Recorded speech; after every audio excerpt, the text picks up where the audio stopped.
آئیے اب حضرت مولانا سید شاہ تراب الحق قادری صاحب قبلہ کا خطاب سماعت فرمائیں، جس کا عنوان ہے اللہ کے نبی زندہ ہے۔ وَلَلْآخِرَةُ خَيْرٌ لَكَ مِنَ الْأُولَى صدق الله مولانا العظيم وصدق رسوله النبي الكريم إن الله وملائكته يصلون على النبي يا أيها الذين آمنوا صلوا عليه وسلموا تسليما اللهم صل على سيدنا ومولانا محمد أعظم الجود والكرم وآله وبارك وسلم صلاة وسلاما عليك يا سيدي يا رسول الله۔ صدر جلسہ پیر طریقت خلیفہ صاحب دامت برکاتہ العالیہ فاضل جلیل حضرت مولانا حافظ عبدالستار صاحب دامت برکاتہ العالیہ، لائق سب احترام دیگر حضرات علماء کرام، حاضرین مجلس، حصول برکت کے لیے قرآن مجید فرقان حمید کی ایک بہت معروف سورت کی ایک مشہور آیت سے مقدسہ تلاوت کی۔ قبل اس کے کہ جو کچھ تلاوت کیا گیا اس کے تحت کچھ عرض کیا جائے، اللہ تبارک و تعالی سے دعا ہے کہ وہ اپنے پیارے حبیب لبیب نبی کریم رؤوف الرحیم علیہ افضل الصلاۃ والتسلیم کے صدقے و طفیل مجھے حق کہنے کی توفیق عطا فرمائے۔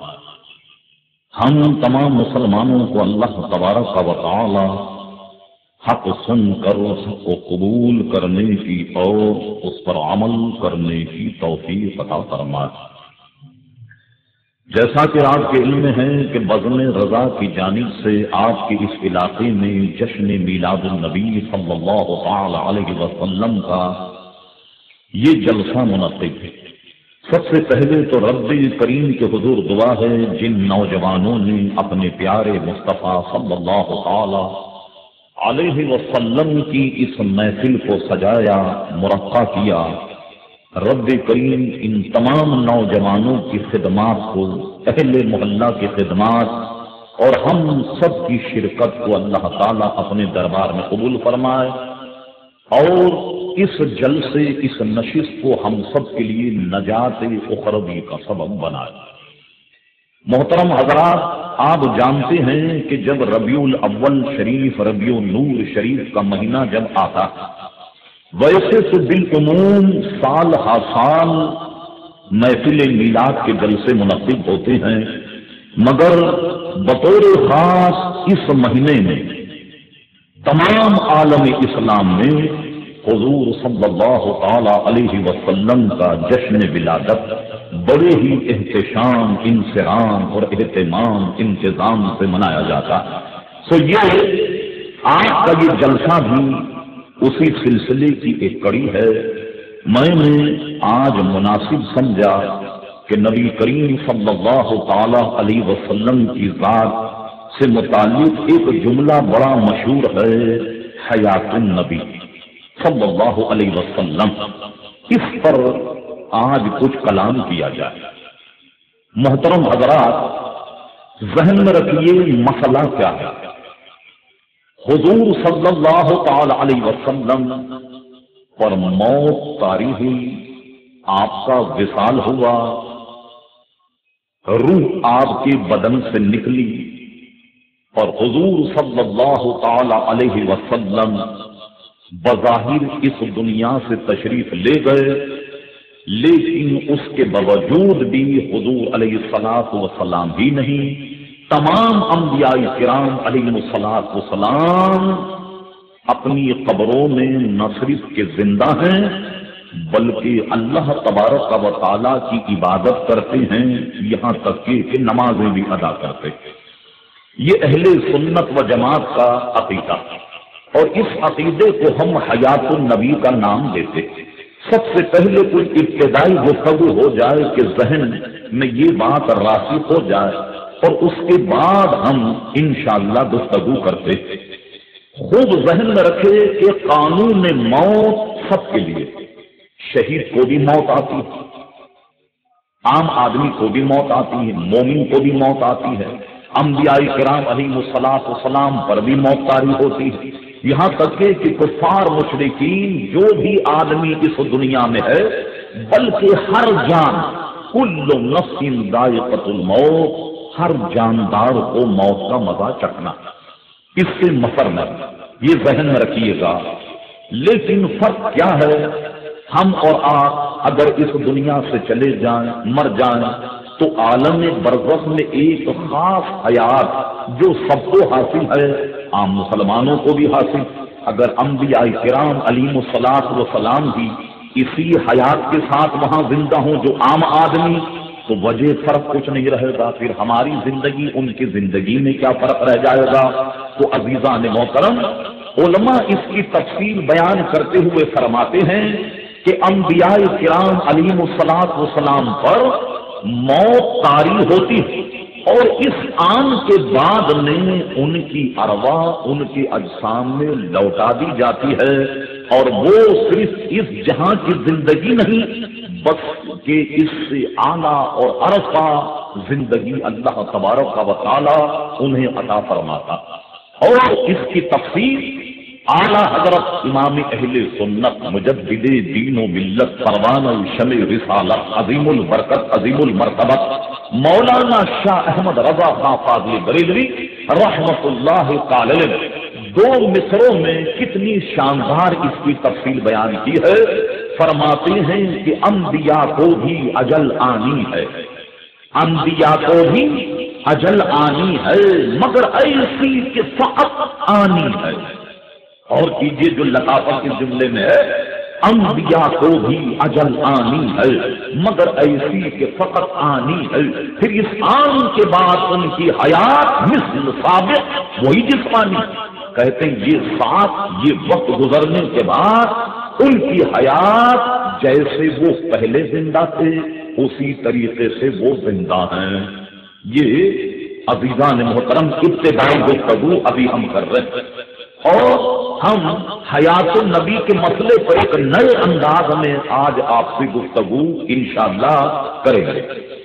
یہ آپ نے سمجھ لیا کہ ہم اس کے قائل کہ ان پر موت طاری ہوتی ہے، لیکن اس کے بعد ان کی ارواح ان کے اجسام میں لوٹا دی جاتی ہیں، اور حضور صلی اللہ تعالی علیہ وسلم نہ صرف یہ کہ اپنی قبر انور میں زندہ ہیں، بلکہ اگر موقع ہوا تو ہم عرض کریں گے کہ حضور صلی اللہ علیہ وسلم اس جہاں میں جہاں چاہے تصرف فرما سکتے ہیں، جہاں چاہے جلوہ گر ہو، اور بقول شاعر اگر ایسا بھی ہو تو کوئی حرج نہیں کہ بظاہر تو حضور علیہ الصلوۃ والسلام ایسا لگتا ہے کہ مدینے میں، بظاہر مدینے میں ہے، اور حقیقت میں ہر مومن کے سینے میں بقول شاعر کے دل کے آئینے میں ہے تصویر یار، جب ذرا گردن جھکائی دیکھ لی، تو حضور علیہ الصلوۃ والسلام کا تصرف جہاں چاہیں وہ جلوہ گر ہوں، جیسا کہ انشاءاللہ اگر وقت نے اجازت دی تو ہم انشاءاللہ آگے بیان کریں گے۔ تو حضور صلی اللہ تعالی علیہ وسلم نہ یہ کہ صرف زندہ ہے، بلکہ جو شخص دنیا میں جہاں سے بھی کہیں درود شریف کا نذرانہ نبی کریم صلی اللہ تعالی علیہ وسلم پر بھیجتا ہے، تو فرشتے اس درود شریف کو لے کر حضور کی بارگاہ میں پہنچاتے ہیں۔ نہ صرف یہ کہ پہنچاتے ہیں، ہماری خوش بختی اور خوش قسمتی ملاحظہ فرمائیے، اگر سلام بھیجنے والے کا نام عبد الجبار، اس کے والد کا نام عبد الرحمان ہے، تو سبحان اللہ سلام بھیجنے والے کا سلام بھی پہنچایا جاتا ہے، درود پہنچایا جاتا ہے، اور یہ کہا جاتا ہے عبد الجبار ولد عبد الرحمان نے آپ کے لیے یہ ہدیہ بھیجا۔ ان کے نام، ان کے باپوں کے نام حضور علیہ الصلوۃ والسلام کی خدمت میں پیش کیے جاتے ہیں، اور صرف اتنا ہی نہیں بلکہ حضور صلی اللہ علیہ وسلم ہمارے سلام کا جواب بھی عطا فرماتے ہیں. یہ تو حضور علیہ السلام کا مقام ہے. عام میت جہاں بھی آپ قبرستان جائیں ان کے لیے فرمایا گیا کہ جب قبرستان جاؤ جب انہیں سلام کرو تو وہ صرف سلام سنتے ہی نہیں بلکہ تمہارے سلام کو سنتے ہیں اور انہیں جواب بھی دیتے ہیں. تو عام مسلمان کی جب یہ شان تو جو امام الانبیاء سید الانبیاء اس کائنات کے امام ہو تو ان کی کیا شان ہوگی اس سے اندازہ لگائیے. اور صرف اتنا ہی نہیں مشکات شریف میں موجود ہے اور کتابوں میں حدیث موجود ہے کہ نہ صرف یہ کہ کوئی شخص حضور علیہ السلام پر درود شریف بھیجے. کہیں یہ مت تصور کیجئے گا آپ کہ آپ کا نام حضور کی بارگاہ میں پیش ہوتا ہے تو درود شریف پہنچانے کا کچھ طریقہ ایسا ہے جیسے پوسٹ مین ساری ڈاک جمع کرتا ایک دن کی ساری ڈاک جمع کر کے اور اس کے بعد پھر پہنچانے کے لیے جاتا ہے. نہیں بلکہ جو فرشتہ اس پر معین ہے ادھر درود بھیجا اور ادھر حضور علیہ السلام کی خدمت میں پہنچا.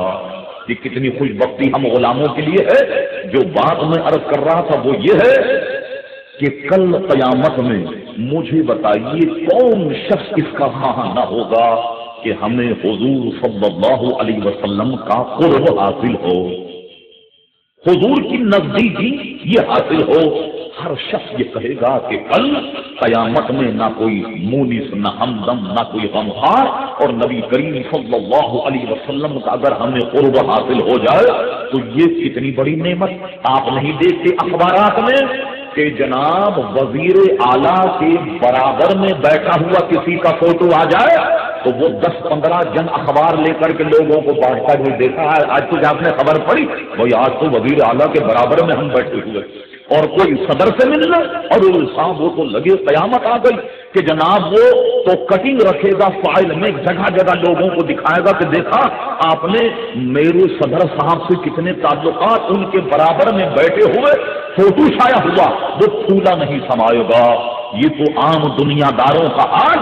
حضور علیہ السلام نے ارشاد فرمایا میرے غلاموں کل جو قیامت میں میرے قرب و جوار میں رہنا چاہے تو میرا قرب جانتے ہو کس سے ملے گا؟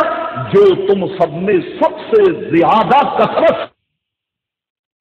میں عرض یہ کر رہا تھا نہ صرف یہ کہ حضور علیہ السلام اپنی قبر انور میں زندہ ہیں, ہمارے درود شریف کو ان کی بارگاہ میں پیش کیا جاتا ہے اور وہ ہمیں جواب بھی عطا فرماتے. صاحب دلائل خیرات شریف نے یہ حدیث بھی نقل فرمائی. عام حدیثوں میں تو یہ ہے کہ ادھر درود و سلام پڑھا جائے اور ایک فرشتہ حضور کی بارگاہ میں پیش کرتا ہے. اور صاحب دلائل خیرات شریف نے یہ حدیث نقل فرمائی. سبحان اللہ, کہتے ہیں جو درود شریف پڑھے وہ ہم تک پہنچایا جاتا ہے مگر اہل محبت کا درود خود ہم اپنے کانوں سے سنتے ہیں. جو محبت کے ساتھ عشق اور مستی میں حضور علیہ السلام کی بارگاہ میں درود شریف پڑھے تو حضور علیہ السلام فرماتی اہل محبت کا درود میں خود اپنے کانوں سے سنتا ہوں. یہ ساری چیزیں اس تائید میں جا رہی ہیں کہ ہم حضور صلی اللہ تعالی علیہ وسلم کو حیات النبی مانتے, لیکن ہم اپنے دلائل کا رخ یہ نہیں رکھیں گے جیسے کہ ہم عرض کر رہے ہیں, ورنہ ان حدیثوں کو ہم چھوتے اور عرض کرتے, لیکن ہم ایک دوسرے انداز میں آج حیات النبی صلی اللہ تعالی علیہ وسلم کے سلسلے میں ایک دوسرے انداز کی گفتگو کرتے. عزیزان گرامی, اللہ تبارک و تعالی نے پیارے مصطفیٰ صلی اللہ تعالی علیہ وسلم کو صرف حیات ہی نہیں وہ حیات حقیقی عطا فرمائی. پھر توجہ سے سنیے, ایسی حیات حقیقی عطا فرمائی کہ حضور علیہ السلام کے بدن سے روح نکل گئی مگر حیات سے آپ کا بدن ایک لمحے بھی خالی نہیں رہا. روح نکلنے کے باوجود حیات سے حضور صلی اللہ تعالی علیہ وسلم کا بدن ایک لمحے بھی خالی نہیں رہا. وہ اس وقت بھی حیات النبی ہیں اور یہ تو سرکار ابد قرار کی شان. ہم سے پوچھو اہل سنت و جماعت سے تو سرکار کا دامن جسے چھو جائے اس میں حیات پیدا ہو جائے. اللہ اکبر, بے شمار مثالیں اس کی دکھائی جا سکتی ہیں. آپ نے 12 علماء سے سنا یا نہیں کہ ابو جہل اپنے ہاتھ میں کچھ کنکریاں لے کر کے آتا اور کہنے لگا اے محمد صلی اللہ علیہ وسلم اگر آپ یہ بتا دیں کہ میرے ہاتھ میں کیا ہے تو میں ایمان لے آؤں گا، گویا کلمہ پڑھ کر مسلمان ہو جاؤں گا اگر آپ بتا دیں کہ میرے ہاتھ میں کیا ہے۔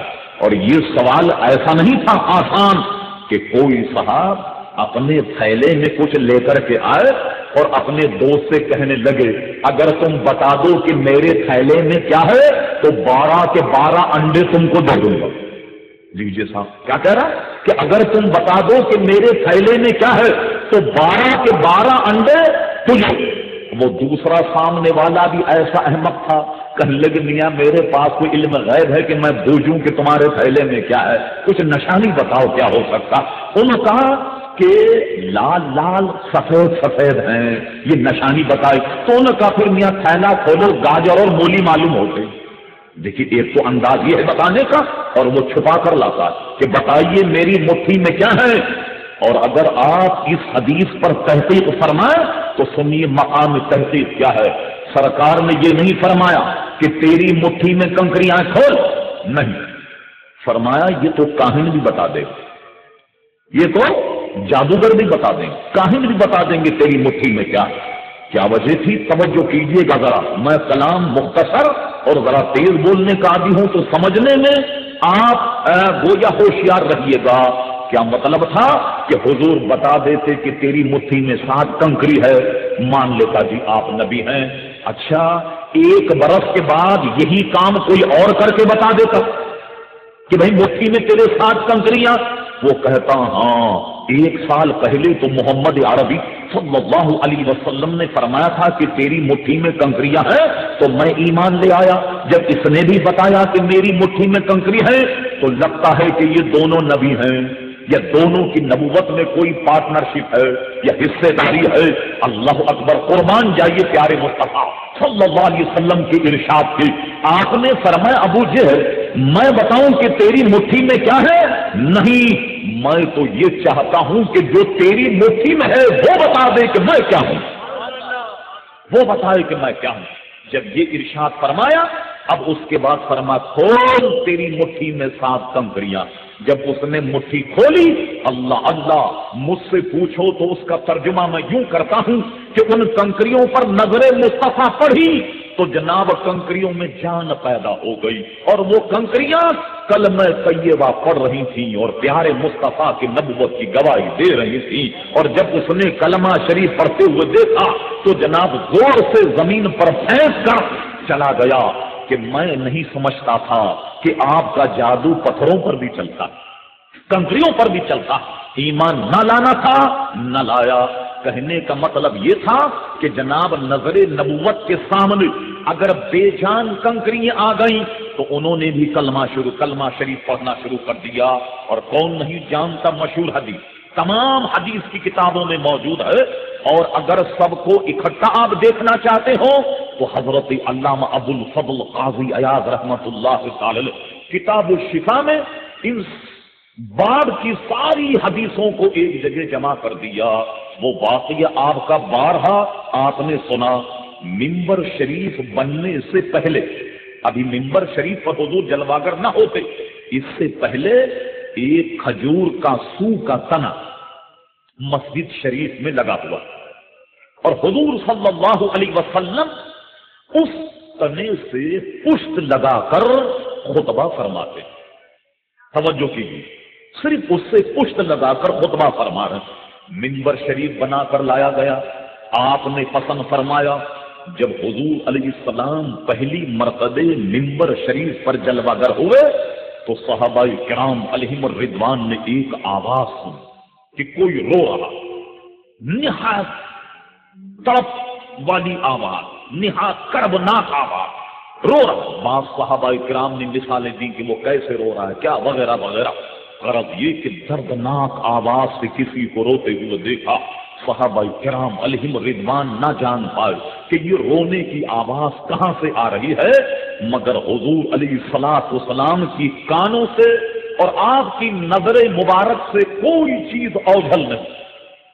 آپ جان گئے کہ اس کھجور کے تنے میں سے رونے کی آواز آ رہی.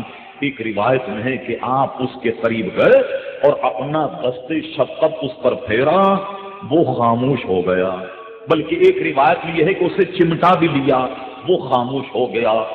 ایک روایت میں یہ ہے کہ حضور صلی اللہ علیہ وسلم نے اس تنے سوکھے ہوئے درخت سے جو رو رہا تھا ارشاد فرمایا اگر تو چاہے تو میں تجھے لگا دوں کسی کھیت میں جہاں سے تجھے توڑ کر لایا گیا، تو اسی طرح پھل دینے لگ جائے. اور کیجیے اختیارات مصطفیٰ کہ جہاں سے تجھے توڑ کر لایا گیا حالانکہ وہ سوکھا ہوا تھا نا، تو وہیں لگا دوں کہ تو پھر پھل دینے لگ جائے. مگر وہ درخت اس پر راضی نہیں ہوا. تو لیجیے حضور علیہ السلام نے اپنے جدائی اور فراغ میں اس رونے والے تنے کیا پیشکش کی؟ فرما اگر تو پسند کرے تو ہم تجھے جنت میں لگا دیں، جنت میں لگا دیں. وہ درخت، وہ سوکھا ہوا تنا اس پر راضی ہو گیا اور پیارے مصطفیٰ نے ارشاد فرمایا جا ہم نے تیرے ساتھ ایسا ہی معاملہ کر دیا، یعنی گویا تجھے جنت میں لگا دیا. میں بتانا یہ چاہتا تھا، یہ بتائیے کہ حضور علیہ السلام کو رب کریم نے وہ حیات حقیقی عطا فرمائی کہ پتھروں پر نظر پڑ جائے تو وہ کلمہ پڑھنے لگ جائیں، درختوں پر نظر پڑ جائے تو درخت کی ٹہنیاں چل کر حضور علیہ السلام کی نبوت کی گواہی دے رہی. پتھر پر اگر نظر پڑ جائے تو وہ جناب پتھر تیرتا ہوا پانی پر تیرتا ہوا آ کر نبوت کی گواہی دے کر پھر واپس لوٹ جاتا. اللہ اکبر. سوکھی لکڑی سے حضور علیہ السلام کا دامن لگ جائے تو اس میں حیات پیدا ہو جائے. ایمان سے کہو کہ پیارے مصطفیٰ کے جسم اقدس، یعنی یوں کہو کہ آپ کے دامن کی ہوا اگر سوکھی لکڑی میں لگ جائے تو اس میں حیات پیدا ہو جائے تو پیارے مصطفیٰ کی حیات کا کیا ذکر، وہ کیا مقام ہوگا، کیا شان ہوگی. صلی اللہ علیہ وسلم بلند آواز سے درود شریف کا نذرانہ پیش کریں. اللہم صلی علی سیدنا مولانا محمد معدن الجود والکرم وآلہ وبارک وسلم صلاۃ و سلام علیک سیدی یا رسول اللہ. اور اسی طرف استاد زمن شہنشاہ سخن مولانا حسن بریلوی نے اشارہ فرمایا کہ جس کے دامن کی ہوا بعد مسیحائی ہو. آپ نے سنا قرآن مجید فرقان حمید میں ہے کہ عیسیٰ علیہ السلام مٹی سے پرندہ بناتے اور پرندہ بنانے کے بعد اس میں پھونکتے، اپنے دہن اپنے منہ سے جب پھونکتے ہیں تو مٹی کا بنا ہوا وہ پرندہ، یہ قرآن مجید میں ذکر موجود، وہ پرندہ زندہ ہو کر اڑ جاتا ہے. یہ عیسیٰ علیہ السلام اپنے منہ سے پھونکتے، اپنے منہ سے پھونکے تو پرندے میں حیات پیدا ہو جائے. کیچڑ اور مٹی کا بنا ہوا پرندہ یہ جناب اسے چھوڑ دے، یہ بادلوں پر آسمان پر پرواز کرنے لگ جائے پھونکنے سے. تو دیکھا آپ نے بزرگان دین کی پھونک میں کتنا کمال کہ جناب مٹی سے چڑیا بنائے اور اس میں پھونکے تو وہ ہوا میں اڑ جائے. اور بعض لوگوں کو آپ نے دیکھا آج بھی کوئی بچہ بیمار ہو تو مسجد کے باہر بھیج دیتے ہیں کہ جب نمازی آئے تو ذرا اس پہ پھونک دیں کہ بخار آ گیا، ذرا اس پہ پھونک دیں کہ اسے نظر لگ گئی. تو اب کیا ہوا، ہماری یہاں تو یہ مشہور ہے مگر کچھ لوگوں نے پھونکنے کا انکار کر دیا کہ پھونکنا جائز نہیں. کیوں جائز نہیں؟ ان کم وقتوں کی خود کی پھونک نکل گئی، ان کی پھونک میں تو طاقت رہی نہیں، تو انہوں نے سوچا ہماری تو نکل گئی پھونک، اب بزرگوں کی پھونک کا انکار کر دیں. تو یہ لوگ انکار کرتے ہیں کہ بزرگان دین کی پھونک میں کیا تاثیر ہو سکتی ہے. قرآن مجید پڑھیے کہ پرندے میں پھونکتے ہیں تو اڑا دیتے. استاد زمن شہنشاہ سخن مولانا حسن کیا پیاری بات کر گئے کہ عیسیٰ علیہ السلام تو پرندے میں اپنے منہ سے پھونکے تو اس میں جان پیدا ہوتی ہے، اور ہمارے آقا کی شان یہ ہے کہ ان کے دامن کی ہوا باد مسیحائی ہو، وہ تو پھونکتے ہیں تو جان پیدا ہوتی ہے. اور میرے آقا کا دامن اگر سوکھے درخت کو چھو جائے اس میں حیات پیدا ہو جاتی. اس سے اندازہ لگائیے کیسی حیات حقیقی اللہ تبارک و تعالیٰ نے اپنے پیارے مصطفیٰ صلی اللہ تعالی علیہ وسلم کو عطا فرمائی. اچھا اب آئیے جو آیت ہم نے پڑھی ذرا اس کی تفسیر اور اس کے بعد جو بات آپ کو سمجھانی، یوں سمجھ لے کہ یہاں تک تو گفتگو ہم نے تمہیدی کی ہے. ارشاد باری تعالیٰ ہوا وَلَلْآخِرَةُ خَيْرٌ لَكَ مِنَ الْأُولَىٰ، بظاہر اس کے معنی ایسے لگتے ہیں کہ اے پیارے مصطفیٰ صلی اللہ علیہ وسلم، اس دنیا پر آخرت سبقت رکھتی ہے، اس دنیا سے بہتر آخرت ہے، مگر اکابر علماء نے اس کے کیا معنی بیان کیے؟ وَلَلْآخِرَةُ خَيْرٌ لَكَ مِنَ الْأُولَىٰ، اے پیارے حبیب صلی اللہ علیہ وسلم، ہر گزری ہوئی گھڑی سے ہر آنے والی گھڑی تمہارے لیے بہتر ہے، ہر آنے والی گھڑی گزری ہوئی گھڑی سے بہتر ہے۔ تو اب دیکھیے اس آیت سے حیات النبی کا مسئلہ کتنے سادگی سے حل ہو جاتا ہے کہ حضور علیہ الصلوۃ والسلام اس دنیا میں ہے، اگر آنے والی زندگی حضور علیہ السلام کے لیے بہتر نہ ہوتی تو معلوم ہوا کہ دنیا کی زندگانی میں تو گویا موجود ہیں، اور اس کے بعد حضور علیہ السلام علیہ باللہ مر کر مٹی میں مل گئے، جیسا کہ بعض کم وقتوں کو آپ نے کہتے ہوئے سنا ہوگا۔ مگر یہاں تو شان مصطفیٰ یہ ہے کہ جتنے آنے والی گھڑیاں ہیں اس میں مقام مصطفیٰ اور بلند ہو رہا، ہر گزری ہوئی گھڑی سے آنے والی گھڑی حضور علیہ السلام کے لیے بہتر ہے۔ ایک دوسرے انداز میں آپ کو سمجھاتا ہوں، آسانی سے سمجھ میں آ جائے۔ ارشاد باری تعالیٰ ہوا وَلَا تَقُولُوا لِمَن يُقْتَلُ فِي سَبِيلِ اللَّهِ أَمْوَاتٌ بَلْ أَحْيَاءٌ وَلَٰكِن لَّا تَشْعُرُونَ، جو لوگ اللہ تبارک و تعالیٰ کے راستے میں مارے جائیں، قتل کیے جائیں، انہیں مردہ مت کہنا، بل احیاء ولکن لا تشعرون، وہ تو زندہ ہیں مگر ان کی زندگی سمجھنے کا تم شعور نہیں رکھتے، تم نہیں پہچان پاؤ، نہیں جان پاؤ گے کہ ان کی زندگی کیا ہے، مگر اللہ تبارک و تعالیٰ نے انہیں حیات عطا فرمائی، مگر ان کی حیات کا سمجھنے کا تم شعور نہیں رکھتے۔ یہ بتائیے صاحب، یہ شہید کیسے ہوتا؟ یہ بتائیے، کوئی آدمی اگر مسلمان نہ ہو، پیارے مصطفیٰ کا کلمہ نہ پڑھتا ہو، مسجد کے تنازع میں مارا جائے تو شہید ہو جائے گا؟ نہیں۔ کوئی آدمی مسلمان نہ ہو، کشمیر کے تنازع میں کافر اور مشرکین اسے قتل کر دیں تو شہید ہوگا؟ نہیں۔ کیوں نہیں ہوگا شہید؟ کہ اللہ تبارک و تعالیٰ کے راستے میں قتل ہو اور ہو بھی مصطفیٰ کا غلام۔ بغیر حضور کی غلامی منصب شہادت میسر نہیں آئے گا۔ اللہ اکبر۔ حضور کی غلامی میں جو مرے تو وہ تو ہمیشہ زندہ ہے، اور جو مرکز منبع حیات ہیں پیارے مصطفیٰ کی ذات، وہ مر گئے، وہ مٹی میں مل گئے، معاذ اللہ۔ بالکل ایسے میں مثال دیتا ہوں، ایک دریا بہ رہا، اس دریا سے کچھ نہریں نکل رہی ہیں، نہروں میں پانی اس لیے ہے کہ یہ دریا سے آ رہے ہیں، دریا سے جوائنٹ ملی ہوئی ہیں، اس لیے نہروں میں پانی آ رہا ہے۔ کوئی کمبخت یہ کہے کہ نہروں میں تو پانی ہے، دریا خشک ہے، کیا کہیے گا اس پاگل کو؟ اس کی کھوپڑی میں پوسا نہیں تو اور کیا بھرا ہوا؟ یہ کہے کہ نہروں میں تو پانی ہے مگر دریا خشک ہو گیا۔ ارے دریا تو پیارے مصطفیٰ کی ذات ہے، انہی کے صدقے میں شہداء کو حیات حاصل۔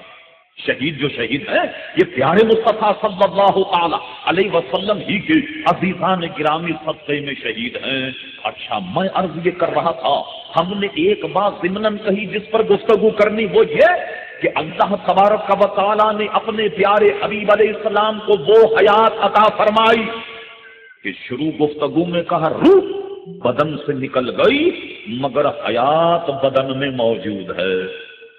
کیا مطلب ہوا؟ آج یہ قرآن مجید فرقان حمید کے روشنی میں اسے سمجھی یہ حیات کیا ہے، اسے پیدا کون کرتا؟ عام طریقے سے لوگ یہ سمجھتے ہیں کہ روح جو ہے یہ حیات کی خالق، حالانکہ ایسا نہیں، حیات کو روح پیدا نہیں کرتی بلکہ روح سبب حیات ہے، اس کی حیات کا ایک سبب ہے۔ قرآن مجید ہی سے پوچھئے کہ موت اور حیات کا پیدا کرنے والا کون ہے؟ قرآن مجید فرقان حمید نے ارشاد فرمایا خلق الموت والحیات، موت کا پیدا کرنے والا بھی اللہ تبارک و تعالی اور حیات کا پیدا کرنے والا بھی اللہ تبارک و تعالی ہے۔ تو یہ روح سبب حیات ہے، حیات کو پیدا نہیں کرتی ہے، یعنی حیات کی خالق نہیں ہے، خالق تو اللہ تبارک و تعالی۔ میں اس کو اور آسان کر کے سمجھاتا ہوں، اشاروں میں سمجھ جائیے، غور کیجیے آپ۔ بغیر ماں اور باپ کے بچے کی ولادت نہیں ہوتی، یہ کیا خالق ہیں؟ نہیں، خالق تو اللہ تبارک و تعالی ہے، ہاں بچے کی پیدائش کا ماں باپ سبب ہے۔ آری بات سمجھ میں؟ خالق نہیں، خالق اللہ تبارک و تعالی، لیکن بچے کی تخلیق، بچے کی پیدائش کا سبب ماں باپ ہیں۔ خالق اللہ تبارک و تعالی ہے۔ تو دیکھیے اللہ تبارک و تعالی نے حضرت عیسیٰ علیہ السلام کو بن باپ کے پیدا فرمایا یا نہیں؟ حالانکہ باپ بچے کی پیدائش کا سبب، لیکن رب کریم نے جب چاہا حضرت عیسیٰ علیہ السلام کو بغیر والد کے پیدا فرما دیا۔ حالانکہ بغیر والد کے ولادت نہیں ہو سکتی بچے، مگر رب نے جب چاہا بغیر باپ کے پیدا فرما دیا۔ حضرت آدم علیہ السلام کو لیجئے، نہ ماں ہے نہ باپ، اللہ تعالیٰ نے جب چاہا بغیر ماں باپ کے سبب کے حضرت آدم علیہ السلام کو پیدا فرما دیا۔ اب ذہن میں ذرا خاکہ بنائیے کہ وہ رب جو بغیر باپ کے سبب کے بچے کو پیدا کر دے، وہ رب جو بغیر ماں باپ کے سبب کے حضرت آدم علیہ السلام کو پیدا فرما دے، اگر اسی رب نے بغیر روح کے سبب کے اگر بدن میں حیات کو پیدا کر دیا تو کون سی عجیب بات؟ اگر بغیر روح کے سبب کے حیات کو پیدا فرما دیا تو اس میں کون سی عجیب و غریب بات ہے؟ اب آئیے ہم اس پر دلائل کچھ دیتے ہیں کہ بات آپ کی سمجھ میں آ جائے کہ بغیر روح کی مدد کے بھی کیا بدن میں حیات پیدا ہو جاتی ہے؟ عزیزان گرامی، اسماء الرجال میں ایک نام بڑا مشہور، حضرت ربی رضی اللہ تعالی عنہ، وہ تھے تابعی، ان کا وصال ہوا۔ ان کے انتقال کے بعد کیا ہوا کہ جب انہیں غسل دیا جانے لگا تو غسل دیتے وقت ایک لکڑی کے تختے پر میت کو لٹایا جاتا ہے، اور جب غسل دینے لگے تو حضرت ربی نے عین غسل دیتے وقت ہنسنا شروع کر دیا، مسکرا رہے ہنس رہے ہیں۔ لوگ حیران پریشان ہیں، کہیں ایسا تو نہیں کہ ربی کا وصال نہیں ہوا اور ہم انہیں زندہ غسل دے رہے ہیں؟ بس تھوڑی دیر ہنسنے کے بعد پھر وہ خاموش ہو جاتے۔ بات کسی کی سمجھ میں نہیں آئی۔ تمام معاملات سے فراغت کے بعد جب ربی کے بھائی سے پوچھا گیا کہ یہ کیا معاملہ تھا تو انہوں نے کہا معاملہ یہ ہے کہ میرے بھائی نے زندگی میں ہنسنا چھوڑ دیا، ہنسنے سے پرہیز کرتا تھا، اس نے ہنسنا موقوف کر دیا۔ البتہ اس کو ہم نے یہ کہتے ہوئے سنا کہ قسم خدا کی میں اس وقت تک نہیں ہنسوں گا جب تک کہ مجھے اپنے جنتی ہونے کا پتہ نہ چل جائے۔ جب تک میرے جنتی ہونے کا علم نہ ہو میں اس وقت تک نہیں ہنسوں گا۔ تو اب دیکھیے جب غسل دیا جانے لگا، جب نہلایا جانے لگا تو قرائن سے ایسا لگا کہ حضرت ربی کو پتہ لگ گیا کہ وہ جنتی ہیں، اور عین نہلاتے وقت وہ مسکرانے لگ گئے۔ حالانکہ دیکھیے روح ان کے بدن سے پرواز کر گئی، لیکن اس کے باوجود بھی حضرت ربی کو ہنستے ہوئے دیکھا گیا، جو حدیث کی کتابوں میں موجود ہے۔ اور آگے چلیے بزرگان دین کی طرف اگر آپ چلیں، امام جلال الدین سیوطی رحمت اللہ علیہ جیسا جلیل القدر محدث نقل کرتا ہے، امام غزالی رحمت اللہ علیہ کا وصال ہوا۔ امام غزالی کے وصال پر جب آپ کو قبر میں اتارا گیا، امام سیوطی نقل کرتے ہیں کہ قبر میں جب اتارا گیا تو لوگ جب امام غزالی کا دیدار کرنے لگے تو امام غزالی مسکرا رہے ہیں، قبر میں لیٹے ہوئے مسکرا رہے، اور امام سیوطی نقل فرماتے لوگ جو تھے ان کے ماننے والے مریدین شاگرد، انہوں نے کہا بھائی یہ کیا معاملہ ہے، کہیں شیخ کو زندہ تو نہیں لے آئے، کیا مسئلہ ہے؟ تو امام غزالی نے قبر میں مسکراتے ہوئے فرمایا فقیر مرتا نہیں ہے بلکہ ایک مقام سے دوسرے مقام میں تبدیل ہو جاتا ہے، اس کا تبادلہ ہو جاتا ہے، اس کا ٹرانسفر ہو جاتا ہے۔ حالانکہ امام غزالی رحمت اللہ تعالی کا وصال ہو چکا۔ اب مجھے بتائیے وصال ہو گیا، روح ان کے بدن سے نکل گئی، لیکن امام غزالی رحمت اللہ تعالی میں حیات موجود ہے، زندگی موجود ہے۔ اور سنیے مولوی اشرف علی تھانوی صاحب اپنی کتاب باز الباقی میں حضرت نظام الدین اولیاء رحمت اللہ علیہ کے متعلق نقل فرماتے، لیجیے تھانوی صاحب کی بھی سنیے وہ کیا فرماتے، کہتے ہیں حضرت نظام الدین اولیاء کا وصال، جب ان کا وصال ہوا تو ان کے ایک مرید نے حضرت نظام الدین اولیاء پر ایک منقبت لکھی ان کی شان میں، تو اس نے یہ کہا کہ میں یہ منقبت اس وقت سناؤں گا جب نماز جنازہ ہو، لوگ جمع ہوں اور میں نے جو منقبت لکھی ہے ان کی شان میں وہ میں سناؤں گا۔ چنانچہ جناب نماز جنازہ کے لیے حضرت نظام الدین اولیاء رحمت اللہ تعالی کا جب جنازہ رکھا گیا اور جناب نماز جنازہ کے بعد مرید نے جب منقبت سنائی تو منقبت سنان لگا کہ شیخ ایسے تھے، شیخ یوں تھے، شیخ یوں تھے، ایسے متقی، ایسے پرہیزگار۔ جب اس نے منقبت سنانی شروع کی تو تھانوی صاحب لکھتے ہیں کہ نظام الدین اولیاء نے اپنے دونوں ہاتھ کفن میں سے باہر نکال لی۔ ارے ان کا تو وصال ہو گیا، روح تو ان کے جسم سے پرواز کر گئی، مگر انہوں نے یہ کیا کیا کہ جناب ان کی شان اور منقبت میں جب کچھ اشعار پڑھے گئے تو انہوں نے اپنے دونوں ہاتھ کفن میں سے باہر نکال لیے، حالانکہ روح ان کے بدن میں موجود نہیں۔ یہ ملاحظہ فرمائیے۔ اب آپ ابھی ہم سرکار کا بیان نہیں کر رہے، یہ دیکھیے سرکار کے غلاموں کا بیان ہے، کتب احادیث میں موجود ہے کہ جس وقت ایک ضرورت کی بنا پر، گفتگو طویل نہیں کر رہے، ایک ضرورت کی بنا پر شہدائے احد ان کے اجسام ایک مقام سے دوسرے مقام پر منتقل کرنے کا مسئلہ آیا تو عزیزان گرامی کئی برس گزرنے کے بعد حضرت امیر معاویہ رضی اللہ عنہ کے دور میں جب ان کے اجسام منتقل کیے گئے تو ان کے اجسام بالکل سلامت تھے، بلکہ ایک صاحب کا واقعہ تھا، ہم نے حدیثوں میں پڑھا کہ انہوں نے اپنا ہاتھ ایسے کمر کے نیچے لگایا ہوا تھا، کمر کے نیچے۔ جب ان کی قبر کھودی گئی تو دیکھا کہ ہاتھ کمر کے نیچے لگا ہوا ہے تو لوگ ظاہری حالت دیکھ کر یہ سمجھے شاید جنگ کا موقع تھا، جنگ کے موقع پر کسی کی توجہ نہ رہی اور ان کو ایسے ہی دفنا دیا کہ ہاتھ ان کا کمر کے نیچے آ گیا۔ تو بعض حضرات نے دوسری جگہ دفنانے کے لیے جب ہاتھ ان کا کھینچا تو جہاں وہ ہاتھ رکھے ہوئے تھے ایک زخم تھا اور اس زخم میں سے تازہ خون نکلنے لگا، تازہ خون نکلنے لگا، اور انہوں نے اپنا ہاتھ پھر وہیں رکھ لیا جہاں سے کہ اس ہاتھ کو نکالا گیا تھا۔ یہ تو سرکار کے غلاموں کا عالم ہے عزیزان محترم۔ اور آگے چلیے، شاہ فیصل اول کے دور میں عراق میں آپ نے نہیں دیکھا، دنیا بھر کا پریس موجود ہے کہ دریائے دجلہ، بغداد شریف دریائے دجلہ کے کنارے دو صحابہ کرام علیہم الرضوان کے مزار، دو صحابی کے مزار، ایک تھے حضرت عبداللہ ابن جابر اور ایک ہے حضرت حذیفہ ابن یمان۔ وقت کے بادشاہ کو کسی طرح خواب میں اطلاع ملی کہ ان کی قبروں میں پانی آ گیا، ان کی قبر میں پانی آ گیا۔ علماء کرام کو جمع کیا، فتویٰ لیا کیا کیا جائے، تو جناب تمام علماء نے یہ کہا کہ ان کے اجسام کو یہاں سے منتقل کر دیا جائے، کہ ان کے نیچے پانی آ گیا تو ان کو منتقل کر دیا جائے۔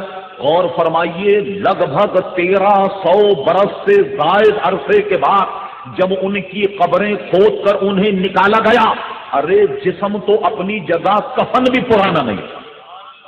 یہ دنیا بھر کے پریس نے یہ نقشہ دیکھا، اور ابھی قریب میں بعض رسالوں میں یہ فوٹو بھی چھپی کہ ان کے جنازے موجود ہیں اور سب لوگ کھڑے ہوئے، شاہ فیصل اول وہ بھی موجود ہیں، یہ خبروں میں بھی چھپا، جو بعض رسالے ہمارے یہاں نکلتے، اگر دیکھنا چاہیں تو آپ ملاحظہ بھی فرما سکتے ہمارے پاس آن کر۔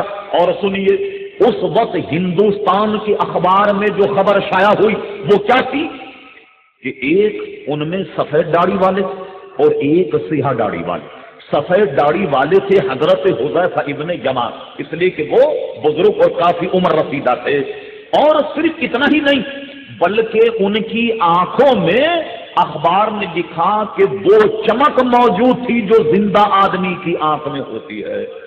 آپ نے خدا نہ کرے کسی مرے ہوئے آدمی کو دیکھیے آنکھ کھول کر تو آنکھ میں ایک جال دھندلاپن آ جاتا ہے، آنکھ کی چمک انتقال کے فوراً بعد ختم ہو جاتی ہے، لیکن 1300 برس گزرنے کے باوجود ان کی آنکھوں میں وہ چمک باقی تھی کہ جو زندہ آدمی کی آنکھ میں ہوتی ہے۔ یہ دیکھیے تو کوئی تقریباً نصف صدی کا قصہ ہے کہ جو سارے اخبارات میں چھپا۔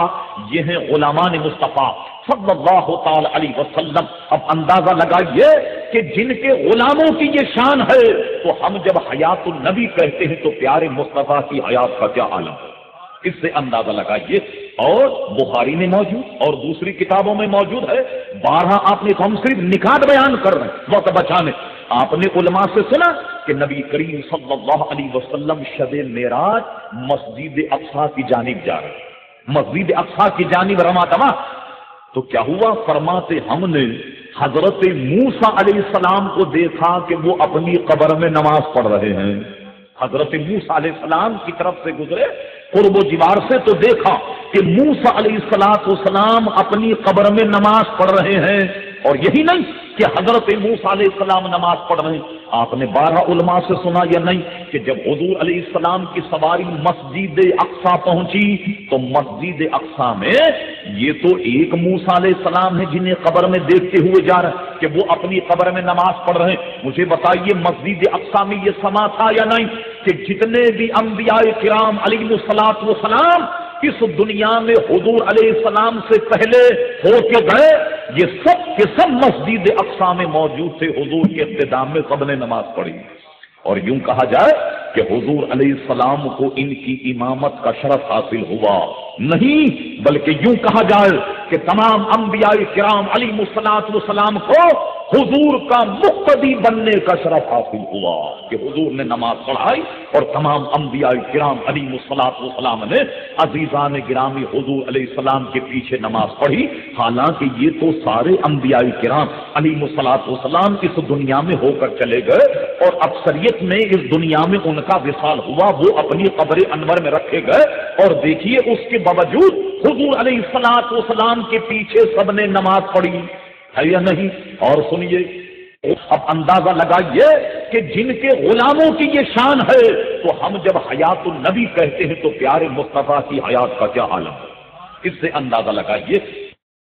سامعین کرام، ایک اہم کتاب فیصلہ حق و باطل جو 216 صفحات پر مشتمل ہے، جسے مفتی اجمل شاہ سنبھلی رحمت اللہ تعالی علیہ نے لکھا ہے، اس کتاب میں علم غیب مصطفیٰ، شفاعت، اولیاء اللہ کے اختیارات، وسیلہ یا رسول اللہ پکارنا، بزرگان دین سے مدد مانگنا، میلاد شریف، کھڑے ہو کر سلام پڑھنا، فاتحہ اور 11ویں شریف، ان تمام باتوں کا ثبوت قرآن و حدیث کی روشنی میں پیش کیا گیا ہے۔ اس کے علاوہ اس کتاب میں اہل حدیث یعنی غیر مقلدوں کا بھی شاندار رد کیا گیا ہے۔ امام کے پیچھے سورہ فاتحہ نہ پڑھنا، آمین آہستہ کہنا، رفع یدین نہ کرنا، ناک کے نیچے ہاتھ باندھنا، 20 رکعت تراویح، گردن کا مسح، چوتھائی سر کا مسح، وطر میں قنوت کے وقت رفع یدین، عیدین کی نماز میں تکبیر کے بارے میں زبردست دلائل دیے گئے ہیں۔ کتاب کا نام دوبارہ سنیں، فیصلہ حق و باطل، صفحات 216۔ آپ ہندوستان میں کہیں بھی ہوں، یہ کتاب اور اس کے علاوہ اور بھی بے شمار اسلامی کتابیں گھر بیٹھے آدھی قیمت میں حاصل کر سکتے ہیں۔ اگر آپ کو چاہیے تو اپنے موبائل میں انگریزی میں لکھیے کتاب یا صرف ایک حرف کے لکھ کر 8080 430 440 پر SMS کیجیے۔ کتاب کا نام نہ لکھیے، پھر جواب میں جو SMS آئے اسے غور سے پڑھیے۔ اسلامی کتابوں کی فہرست PDF فائل کی صورت میں اسی CD میں موجود ہے، جسے کمپیوٹر میں دیکھا جا سکتا ہے یا ہماری ویب سائٹ albarkat.net پر دیکھ سکتے ہیں۔ اندازہ لگائیے کہ جن کے غلاموں کی یہ شان ہے، تو ہم جب حیات النبی کہتے ہیں تو پیارے مصطفیٰ کی حیات کا کیا عالم ہے، اس سے اندازہ لگائیے۔ اور بخاری میں موجود اور دوسری کتابوں میں موجود ہے۔ 12 آپ نے ہم صرف نکات بیان کر رہے ہیں وقت بچانے۔ آپ نے علماء سے سنا کہ نبی کریم صلی اللہ علیہ وسلم شب معراج مسجد اقصی کی جانب جا رہے ہیں، مسجد اقصی کی جانب رواں دوا۔ تو کیا ہوا؟ فرماتے ہم نے حضرت موسیٰ علیہ السلام کو دیکھا کہ وہ اپنی قبر میں نماز پڑھ رہے ہیں. حضرت موسیٰ علیہ السلام کی طرف سے گزرے قرب و جوار سے تو دیکھا کہ موسیٰ علیہ السلام اپنی قبر میں نماز پڑھ رہے ہیں. اور یہی نہیں کہ حضرت موسیٰ علیہ السلام نماز پڑھ رہے ہیں. آپ نے 12 علماء سے سنا یا نہیں کہ جب حضور علیہ السلام کی سواری مسجد اقصی پہنچی تو مسجد اقصی میں یہ تو ایک موسیٰ علیہ السلام ہے جنہیں قبر میں دیکھتے ہوئے جا رہے ہیں کہ وہ اپنی قبر میں نماز پڑھ رہے ہیں. مجھے بتائیے مسجد اقصی میں یہ سما تھا یا نہیں کہ جتنے بھی انبیاء کرام علیہ الصلوۃ والسلام اس دنیا میں حضور علیہ السلام سے پہلے ہو کے گئے یہ سب کے سب مسجد اقصی میں موجود تھے. حضور کے اختتام میں سب نے نماز پڑھی. اور یوں کہا جائے کہ حضور علیہ السلام کو ان کی امامت کا شرف حاصل ہوا نہیں، بلکہ یوں کہا جائے کہ تمام انبیاء کرام علیہ الصلوۃ والسلام کو حضور کا مقتدی بننے کا شرف حاصل ہوا کہ حضور نے نماز پڑھائی اور تمام انبیاء کرام علیہ الصلوۃ والسلام نے عزیزان گرامی حضور علیہ السلام کے پیچھے نماز پڑھی. حالانکہ یہ تو سارے انبیاء کرام علیہ الصلوۃ والسلام اس دنیا میں ہو کر چلے گئے اور اکثریت میں اس دنیا میں ان کا وصال ہوا، وہ اپنی قبر انور میں رکھے گئے. اور دیکھیے اس کے باوجود حضور علیہ الصلوۃ والسلام کے پیچھے سب نے نماز پڑھی ہے یا نہیں. اور سنیے ابن کثیر کو لوگ بہت مانتے، اپنے بھی پڑھائے بھی، ہمارے پڑوسی بھی کہتے ہیں صاحب یہ بہت معتبر مورخ اور مفسر ہے. ابن کثیر نے اپنی تاریخ البدایہ والنہایہ میں نقل فرمایا کہ دور فاروق اعظم تھا غالباً صحابہ کرام علیہم الرضوان ایک قلعے کو فتح کرتے ہیں. قلعہ فتح کرنے کے بعد جب وہ قلعے میں داخل ہوئے تو قلعے میں جب داخل ہوئے تو انہوں نے دیکھا ایک تخت بچھا ہوا، یہ البدایہ والنہایہ میں موجود واقعہ، ایک تخت بچھا ہوا ہے اور اس تخت پر ایک بزرگ لیٹے ہوئے جیسے سو رہے، جیسے آرام کر رہے، بہت لہیم شہیم بدن ہے اور پورے تخت پر جلوہ کر. جب وہ صحابہ وہاں پہنچے تو انہوں نے ان کی تلاش لی، ادھر ادھر ان کے سرانے ادھر ادھر جب دیکھے کچھ دستاویز کچھ کاغذات جب انہیں ملے تو صحابہ حیران ہو گئے. ابن کثیر نے لکھا یہ جان کر کہ یہ جو تخت پر لیٹے ہوئے ہیں یہ کوئی سال 2 سال پرانے نہیں، یہ اللہ کے نبی حضرت دانیال علیہ السلام کا جسم ہے جو حضور علیہ الصلوۃ والسلام کے ہزاروں برس پہلے وصال فرما گئے، یہ ان کا جسم ہے. آپ نے قلعے والوں کو پوچھا یہ کیا معاملہ ہے، یہ کس طریقے سے تم نے انہیں رکھا؟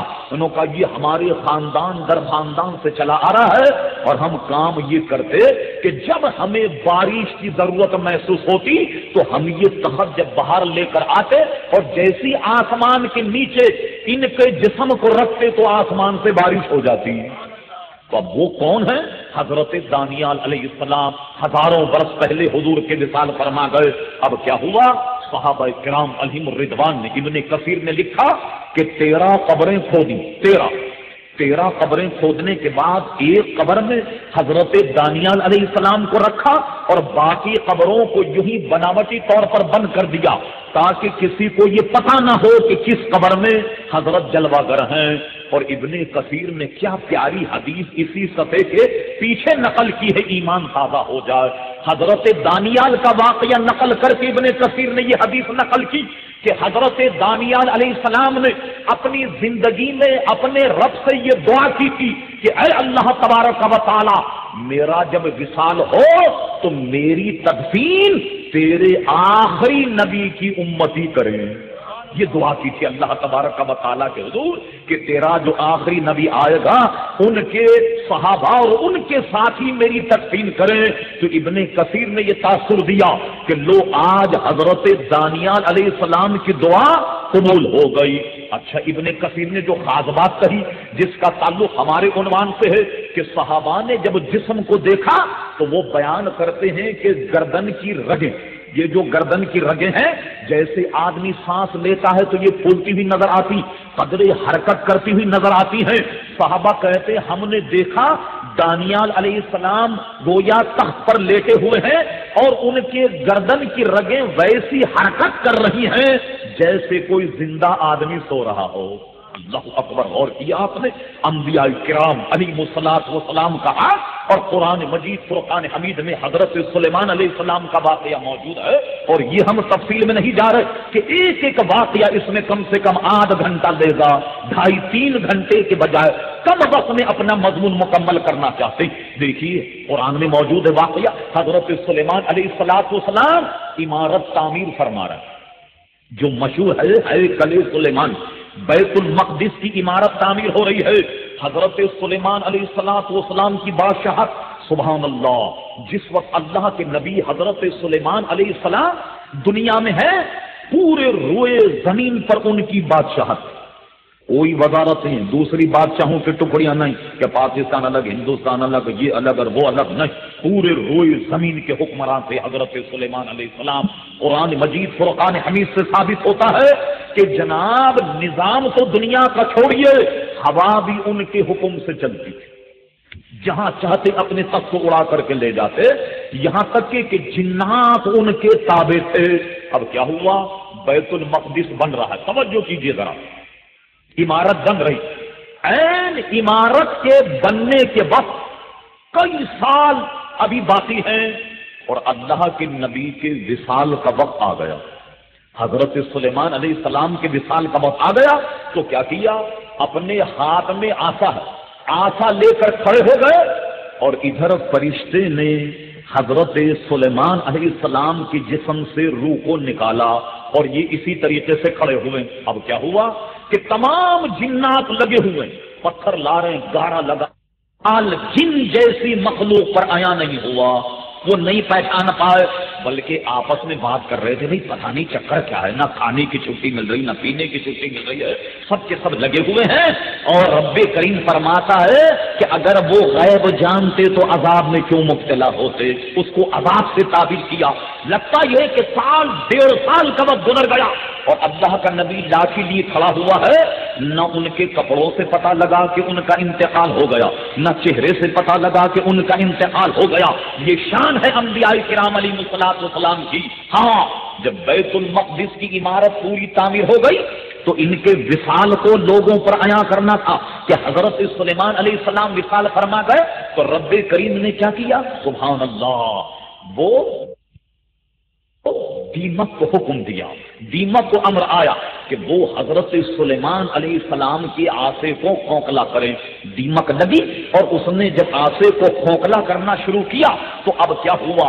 جب آسا حضرت سلیمان علیہ السلام کا وزن نہ سنبھال پایا تو اب حضرت سلیمان زمین پر جلوہ گر ہوئے، تو سارے جنات سر پیٹ کر رہ گئے کہ لو، ہمیں تو پتہ ہی نہیں کہ ان کا وصال ہو گیا، اگر ہمیں پتا ہوتا کہ ان کا وصال ہو گیا تو ہم عذاب میں کیوں مبتلا رہے تھے۔ تو ضمن یہ بات بھی آپ ذہن میں رکھیے گا کہ جو دیمک آسے میں لگ سکتی ہے، کیا وہ آدمی میں نہیں لگ سکتی؟ لگ سکتی ہے، مگر سرکار نے پہلے ہی فرما دیا کہ رب کریم نے زمین پر حرام کر دیا کہ انبیاء کرام علیہ السلام کے اجسام کو کھائے۔ زمین اس نے، کیڑے نے، دیمک نے آسے کو تو کھوکھلا کر دیا، مگر حضرت سلیمان علیہ السلام کا نہ چہرہ کوئی تغیر ہوا، نہ ان کے بدن پر کوئی تغیر ہے، نہ ان کی شکل و شباہت کسی چیز سے پتہ نہیں لگا، اور جنات جیسی مخلوق لگی ہوئی ہے، اور پوری عمارت تعمیر ہونے کے بعد ان کا وصال پھر ان پر کھلتا ہے۔ تو آپ نے دیکھا کہ وصال کے باوجود ایک عرصے تک کھڑے رہے، یہ اللہ تبارک و تعالی نے ندرت اور یہ حسن و جمال انبیاء کو عطا فرمایا کہ روح نکلنے کے باوجود بھی رب کریم نے ان کو حیات حقیقی سے سرفراز فرمایا۔ یہ آپ دیکھتے ہیں ہر ربیع الاول شریف میں ایک فتنہ ہمارے یہاں وہ کیا کرتا ہے، ہم مناتے عید میلاد النبی صلی اللہ علیہ وسلم، جگہ جگہ جشن ہوگا، عید میلاد النبی دکانوں پر لگا ہوگا، جگہ جگہ ہوگا، دیکھیے جناب جشن مبارک عید میلاد النبی، اور وہ کم وقت نکالتے ہیں وفات النبی، پوسٹر چھپتا ہے ہمارے یہاں وفات النبی، تاکہ لوگوں کو معلوم ہو جائے کہ یہ حضور علیہ السلام کے وفات کا مہینہ ہے، اور وہ ساری حدیثیں اس میں کوشش کرتے کھینچ تان کر نقل کرنے کی کہ حضور معاذ اللہ مر گئے، مٹی میں مل گئے، وہ تو اب دنیا میں نہ اور جانے کیا کیا پوسٹر میں وہ لکھتے ہیں، اور اس کے بعد ہم سے کہتے ہیں کہ گویا تم لوگ گمراہ ہو، ہم صحیح لوگ ہیں کہ حضور کے وصال اور انتقال کے قائل ہیں۔ چلیے آپ چھوڑ دیجیے ہماری بات، صحابہ کرام علیہم الرضوان کی بات تو مان لیں گے۔ کہتے ہیں جی صحابہ کرام علیہم الرضوان کا یہ عقیدہ کہ وہ حضور علیہ السلام کو حیات النبی مانتے تھے، یہ کہاں ہے؟ تو لیجیے وہ بھی آپ سن لیجیے، بڑا مشہور واقعہ۔ اور امام رازی رحمت اللہ علیہ نے تفسیر کبیر 16ویں پارے کی تفسیر میں اس واقعے کو نقل فرمایا۔ اور کیجیے آپ، حضرت صدیق اکبر رضی اللہ تعالی عنہ حضور صلی اللہ علیہ وسلم کے جانشین، حضور علیہ السلام کے وصال شریف کے بعد آپ اس دنیا سے تشریف لے گئے۔ خلیفہ اول حضرت ابوبکر صدیق رضی اللہ تعالی عنہ مسند خلافت پر جلوہ گر ہوئے۔ یہ اہل سنت و جماعت کا یہ ایمان، اگر کوئی نہ مانے، یہ 2 آنے 4 آنے 1 2 10 20 آدمی اگر نہ مانے تو صدیق اکبر کی خلافت پر کوئی آنچ نہیں آئی۔ الحمدللہ کوئی یہ بالکل ایسے کہ جیسے کوئی آدمی چاندنی رات میں اپنے آنگن میں کھڑا ہو اور چاند کو چمکتا ہوا دیکھے تو حسد اور بغض میں چاند پر تھوکنا شروع کر دے، تو چاند کا کچھ بگڑا نہیں، تھوکنے والے کے منہ کا گڑا غرق ہوگا۔ یہی وجہ ہے کہ صدیق اکبر، فاروق اعظم، عثمان غنی پر تبرہ کرنے والوں پر آپ دیکھیے چہرے پر ان کا حال دیکھ کر آپ کو معلوم ہو جائے گا کہ نورانیت یہاں سے لے کے منوڑے تک آپ کو نظر نہیں آئی۔ تو 2-4 آدمی اگر نہ مانے تو کیا فرق پڑتا؟ حضرت صدیق اکبر رضی اللہ عنہ کا وصال، سبحان اللہ، وصال کی وجہ جہاں اور ضروری باتیں ہوئیں، امام فخر الدین رازی جیسے جید مفسر نے لکھا، صدیق اکبر رضی اللہ عنہ نے جہاں اور نصیحتیں، جہاں اور وصیتیں فرمائی، وہاں ایک وصیت یہ بھی تھی، سبحان اللہ، کیا پیاری وصیت ہے کہ لوگوں سنو، میرا جب وصال، نہلانا، کفنانا، نماز جنازہ پڑھنا اور نماز جنازہ پڑھنے کے بعد جنازہ تیار کر کے حضور کی بارگاہ میں لانا، مواجہ اقدس اس حجرے کے دروازے کے باہر رکھ دینا اور کہنا یا رسول اللہ صلی اللہ علیہ وسلم، ابو بکر دروازے پر حاضر ہیں، صلی اللہ علیہ وسلم رضی اللہ عنہ، ابو بکر دروازے پر حاضر ہیں، اگر آپ کی اجازت ہو تو یہ متمنی ہیں آپ کے قرب و جوار میں دفن ہونے کے، آپ کے پہلو میں دفن ہونا چاہتے ہیں تو جنازہ رکھ کر حضور سے اجازت لینا، اگر حضور اجازت دیں تب تو مجھے حضور کے پہلو میں دفنانا، اور اگر حضور اجازت نہ دے تو جنازہ اٹھانا اور بغیر کسی تردد کے گویا جنت البقیع میں دفن کر دینا۔ توجہ کیجئے ذرا، صدیق اکبر امیر المومنین، پر یہ بھی کہہ سکتے یا نہیں کہہ سکتے، آڈر اما یاڈر، میں امیر المومنین، میرا جب وصال ہو تو فوراً جنازہ تیار کرنا، نماز جنازہ پڑھنا، اور یہ میں لکھ کے جا رہا ہوں کہ مجھے حضور کے پہلو میں دفنا دیا جائے۔ بتائیے صاحب اس کے خلاف ہوتا؟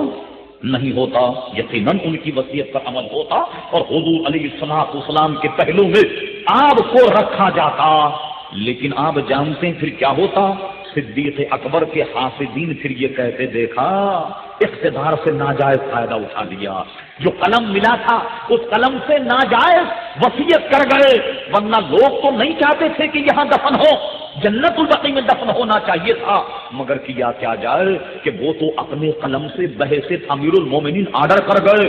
صدیق اکبر کی نظریں، نورانی نظریں اس منظر کو دیکھ رہی تھیں کہ جہاں اپنے ہیں غیر بھی ہیں، جہاں پیار محبت والے وہاں حاسدین بھی ہیں، وہ کہیں گے اقتدار سے ناجائز فائدہ اٹھایا۔ تو صدیق اکبر نے کیا پیاری بات کہی، جنازہ تیار کر کے حضور کی بارگاہ میں رکھ دے اور پھر کہنا یا رسول اللہ صلی اللہ علیہ وسلم، ابو بکر دروازے پر حاضر ہیں، اب کہیے آپ کا کیا حکم ہے؟ ایمان سے کہیے کہ صدیق اکبر کا اگر یہ عقیدہ ہوتا کہ حضور مر کر مٹی میں مل گئے، معاذ اللہ ثم معاذ اللہ، یہ وصیت کرتے کہ جنازہ تیار کر کے حضور کی بارگاہ میں رکھنا اور کہنا یا رسول اللہ ابو بکر دروازے پر آئے، یہ کہتے؟ نہیں کہتے۔ اچھا یہ بتائیے تمام صحابہ کرام علیہم الرضوان کا یہ عقیدہ ہوتا کہ حضور تو قبر میں موجود ہیں، یہ سنیں گے کب جو جواب دیں گے، تو یہ لے جا کر کے جنازے کو وہاں رکھنا یہ بھی شرعی لغو معلوم ہوتا ہے یا نہیں؟ شرعی طور پر یہ کیسے درست ہوگا جب حضور علیہ السلام تک آواز پہنچے گی نہیں؟ آپ تو وصال فرما گئے اور بقول دوسرے حضرات کے کہ مٹی میں مل گئے معاذ اللہ، یہ تو سن بھی نہیں پائیں گے۔ کیا صحابہ کرام علیہم الرضوان کی اس وصیت پر عمل کرتے؟ نہیں کرتے چنانچہ معلوم ہوا صدیق اکبر کا یہ کہنا کہ جنازہ تیار کر کے حضور سے اجازت لینا اور صحابہ کرام کا جنازہ تیار کر کے حضور کی بارگاہ میں پیش کرنا، معلوم ہوا کہ ان کا عقیدہ یہ تھا کہ پیارے مصطفیٰ حیات ہیں۔ یہ ابو بکر صدیق کو بھی سن رہے ہیں، ہم پکاریں گے تو وہ بھی سن رہے ہیں، ان کے احوال کو بھی دیکھ رہے ہیں، ہمارے احوال کو بھی دیکھ رہے ہیں۔ یہ ایمان تھا، جبھی تو حضرت صدیق اکبر کو حضور کی بارگاہ میں پیش کیا گیا، اور نہ صرف یہ کہ پیش کیا گیا، حضور کی بارگاہ میں پیش کر کے کسی شخص نے آواز دی، یا رسول اللہ صلی اللہ علیہ وسلم، ابو بکر دروازے پر حاضر ہیں، ان کی خواہش یہ ہے، یہ اس بات کے متمنی ہیں، ان کی تمنا یہ ہے کہ یہ بعد انتقال آپ کے پہلو میں دفن ہونا چاہتے ہیں۔ اب فرمائیے کیا حکم ہے؟ ارے ایک دو نہیں، پوری جماعت صحابہ دیکھ رہی ہے کہ سرکار کے حجرے کا دروازہ اب خود کھل گیا اور قبر انور سے آواز آتی ہے، ملا دو حبیب کو حبیب سے، کہ حبیب سے ملنے کا تو باعث دیا۔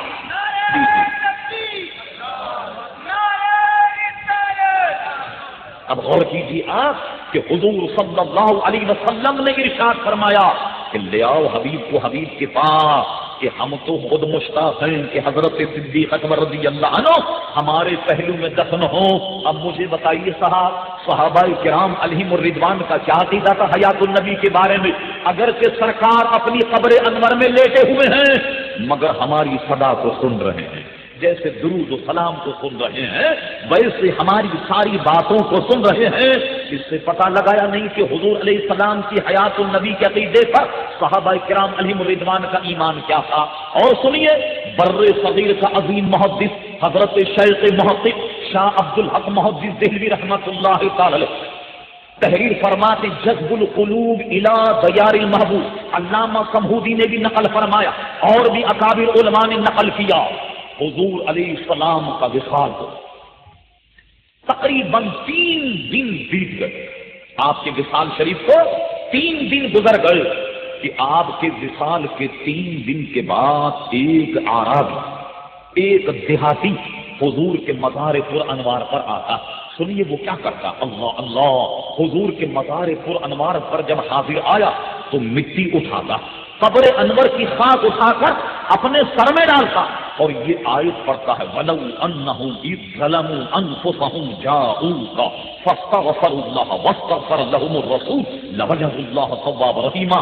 قرآن مجید فرقان حمید ہے، ارشاد ربانی ہوا وَلَوْ أَنَّهُمْ إِذْ ظَلَمُوا أَنفُسَهُمْ جَاءُوكَ، اے میرے حبیب صلی اللہ تعالی علیہ وسلم، جب لوگ اپنی جانوں پر ظلم کریں، یعنی یہ گناہگار سیاکار بیکار بدکار، یہ گناہگار آن کر اللہ سے مغفرت چاہے اور فرما واستغفر لهم الرسول، جب رسول بھی ان کے لیے مغفرت چاہے لوجد اللہ تواب رحیما، اللہ تعالیٰ ان کے گناہوں کو معاف فرما دے۔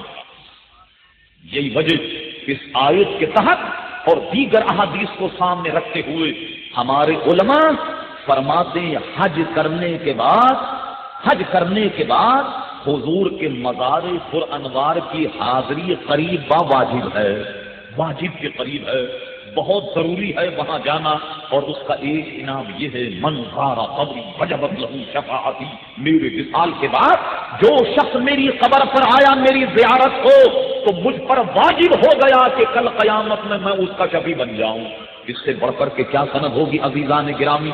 توجہ کیجیے ذرا کہ جب لوگ اپنی جانوں پر ظلم کریں، جاؤ کا جرم تو کریں میرا، مگر حبیب تیرے دربار میں آئے تو ہونا یہ چاہیے تھا کہ تیرے دربار میں آن کر چلیے فاستغفر اللہ، اللہ سے مغفرت چاہیں لوجد اللہ تواب رحیما، اللہ تعالیٰ ان کے گناہوں کو معاف فرما دے، مگر قرآن مجید کہتا واستغفر لهم الرسول، اللہ کے یہاں بھی مغفرت چاہے، اور اے پیارے حبیب جب تو بھی ان کے لیے مغفرت چاہے گا لوجد اللہ تواب رحیما، اللہ تبارک و تعالیٰ ان کے گناہوں کو معاف فرما دے گا۔ تو لوگوں نے توجیہ یہ کی کہ نہیں، جب حضور زندہ تھے کس دنیا میں موجود تھے تب لوگ حضور کے پاس جاتے، ہم اللہ سے توبہ کرتے ہیں، آپ بھی ذرا ہاتھ اٹھا کر ہمارے دعا فرما دے، تو حضور علیہ السلام بھی ان کے لیے دعا فرما دیا کرتے تو اللہ تعالیٰ ان کے گناہوں کو معاف فرما دیتا۔ اس سوال کا جواب بھی اس میں موجود ہے، حیات النبی والا مسئلہ بھی اس میں موجود ہے۔ حضرت علی رضی اللہ تعالیٰ عنہ اس کے راوی فرماتے ہیں 3 دن کے بعد اعرابی مزار شریف پر آتا اور مٹی اٹھا کر اپنے سر میں ڈالتا اور یہی آیت پڑھتا وَلَوْ أَنَّهُمْ إِذْ ظَلَمُوا أَنفُسَهُمْ، اور پھر کہتا ہے یا رسول اللہ صلی اللہ تعالی علیہ وسلم، اللہ تبارک و تعالیٰ کا کلام جبریل امین کے ذریعے آپ تک پہنچا اور آپ سے ہم تک پہنچا، اور اس میں یہ ہے وَلَوْ أَنَّهُمْ إِذْ ظَلَمُوا أَنفُسَهُمْ جَاءُوكَ، میں آپ کے دربار میں آ گیا ہوں، اللہ سے مغفرت چاہتا ہوں، حضور آپ بھی میرے لیے مغفرت چاہیں۔ جب وہ آہ و زاری کر رہا، وہ گڑ گڑا رو رہا، حضرت علی رضی اللہ عنہ فرماتے ہیں قسم خدا کی میں نے حضور کے مزار پر انوار سے آواز سنی کہ جا تیری نجات ہو گئی، جا تیری مغفرت کی جاتی ہے۔ تو سبحان اللہ، آج بھی حضور کے دربار میں کوئی جائے تو عزیزان گرامی آج بھی اس کی مغفرت ہوگی، یہ اہل سنت و جماعت کا ایمان اور عقیدہ ہے۔ تو دیکھیے آپ نے ملاحظہ فرمایا کہ ہمارا یہ کہنا کہ حضور علیہ الصلوۃ والسلام حیات النبی ہے، یہ معاملہ زبانی نہیں ہے، بلکہ صحابہ کرام علیہم الرضوان بے شمار مثالیں اور انبیاء کرام علیہ الصلوۃ والسلام کی مثالیں اور دیگر احوال سے ہم نے بتایا کہ حضور علیہ الصلوۃ والسلام اگرچہ اپنی قبر انور میں جلوہ گر ہیں، حیات النبی ہے، جہاں چاہیں جلوہ فرما سکتے ہیں۔ اور میں وہی کہوں گا جو شروع تقریر میں کہا، اعلیٰ حضرت امام اہل سنت کی بات، انبیاء کو بھی اجل آنی ہے، مگر ایسی کہ فقط آنی ہے، پھر اس آن کے بعد ان کی حیات مثل ثابت وہی جسمانی۔ اچھا اب رہ گئی 2-4 باتیں اور وہ بھی سنتے چلیے گا۔ کہیں مولانا ایک آدمی کو قبر میں رکھ دیا جائے اور مٹی ڈال دی جائے، وہ کیسے زندہ رہے گا؟ یہ کیسا عقیدہ اہل سنت کا کہ انبیاء کرام باوجود اپنی قبروں میں رہنے کے یہ سب کے سب زندہ ہیں؟ بھائی قبر میں تو ہوا نہیں جائے، قبر میں کوئی حیات کے آثار نہیں، اور آپ کہتے ہیں کہ وہ زندہ رہیں؟ یہ تو خلاف حقیقت، خلاف عقل ہے کہ کسی زندہ آدمی کو 1 گھنٹے قبر میں اتار کر مٹی ڈال دی جائے، زندہ رہے گا؟ نہیں زندہ رہے گا۔ تو اچھا ہم پوچھتے ہیں یہ بتائیے شہید کیسے زندہ ہے؟ اس کا جواب تو خود قرآن مجید فرقان حمید نے دے دیا کہ وَلَا تَقُولُوا لِمَن يُقْتَلُ فِي سَبِيلِ اللَّهِ أَمْوَاتٌ بَلْ أَحْيَاءٌ، وہ زندہ ہیں، بل احیاء وَلَٰكِن لَا تَشْعُرُونَ، وہ کیسے زندہ ہیں تم نہیں جان پاتے، تمہیں شعور ہی نہیں ہے کہ وہ کس زندگانی کے ساتھ زندہ ہیں۔ جب رب کریم نے فرما دیا لا یشعرون، تمہیں شعور ہی نہیں، پھر گھوڑے دوڑانا بالکل بیکار۔ لیکن آپ کو سمجھانے کے لیے کوئی اگر ہٹ ڈرنے پر اتر آئے کہ ثابت کیجیے آپ، یہ دیکھیے بچہ اپنے ماں کے پیٹ میں ہو، آج کل تو آلات اور الٹرا ساؤنڈ نے اتنا آسان معاملہ کر دیا، یہ دیکھیے صاحب ماں کے پیٹ میں غذا جاتی ہے نہیں، بچے کو غذا تو نہیں ملتی۔ یہ بتائیے ہوا جاتی ہے؟ ہوا بھی نہیں جاتی۔ لیکن یہ بتائیے بچہ ماں کے پیٹ میں 8 مہینے اگر ہو جائیں، اس کی ولادت میں 1 مہینہ باقی ہے، اور ڈاکٹروں سے پوچھئے بچہ زندہ ہے یا نہیں؟ دیکھیے زندہ ہے یا نہیں؟ بالکل زندہ ہے۔ اور اگر ڈلیوری کیس نہ ہو، بچہ پیٹ ہی میں مر جائے، تو ڈاکٹر کہتا ہے کہ مردہ بچے کو جلد از جلد پیٹ سے نکال دیا جائے، ورنہ اس کا زہر اس کی ماں کے پیٹ اور پورے جسم میں سرایت کر جائے گا، جس سے اس کی ماں کی زندگی کو بچانا مشکل ہو جائے گا۔ لیکن سارے ڈاکٹروں سے پوچھئے کہ ہوا نہیں ہے، غذا نہیں ہے، پانی نہیں، کھانا نہیں، لیکن بچہ بالکل زندہ ہے یا نہیں؟ تو جہاں رب کریم اپنی قدرت کاملہ سے زندہ رکھتا ہے، وہاں زندگی کے آثار اپنی قدرت سے پیدا کروا دیتا ہے، جو آدمی کی عقل سے بڑا، جو آدمی کی عقل سے بالکل بڑا ہے کہ آدمی کی عقل نہیں جان پاتی۔ فرما دیا کہ تمہیں شعور ہی نہیں کہ شہید کیسے زندہ ہیں۔ تو دیکھیے اب تو میں سمجھتا ہوں تسلی ہو جانی چاہیے، لیکن اب ایک بات رہ جاتی ہے جس کو ہم سب کے آخر میں بیان کرتے ہیں۔ مولانا آپ نے وصال کے بعد یہ بتا دیا کہ موسیٰ، حضرت امام غزالی ہنس رہے، حضرت ربی کا واقعہ بیان کیا، جنگ احد میں کئی ایسے لوگ کہ جن کی قبروں سے ان کو منتقل کیا گیا تو وہ بالکل ان کے جسم تر و تازہ ہیں، حضرت حذیفہ ابن یمان، حضرت عبداللہ ابن جابر، یہ ساری مثالیں آپ نے دی ہیں۔ اور 2 مثالیں ہم نے حضور علیہ الصلوۃ والسلام کی قبر شریف سے کلام کرنے کے لیے، ورنہ اس کی سینکڑوں مثالیں موجود ہیں۔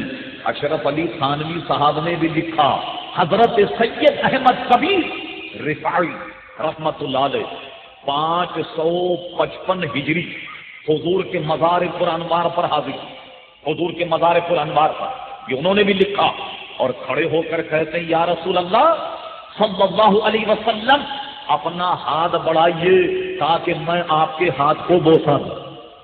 سید احمد کبیر رفاعی کا بڑا مشہور واقعہ کہ اپنا ہاتھ بڑھائیے تاکہ احمد کبیر رفاعی آپ کے دست مبارک کو بوسا دے۔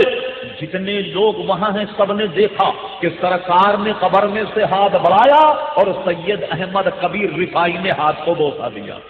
اس قسم کی بے شمار آپ کو مثالیں ملیں گی، لیکن اپنی تقریر کے تتمے سے پہلے ایک ثبوت اور لیجئے گا۔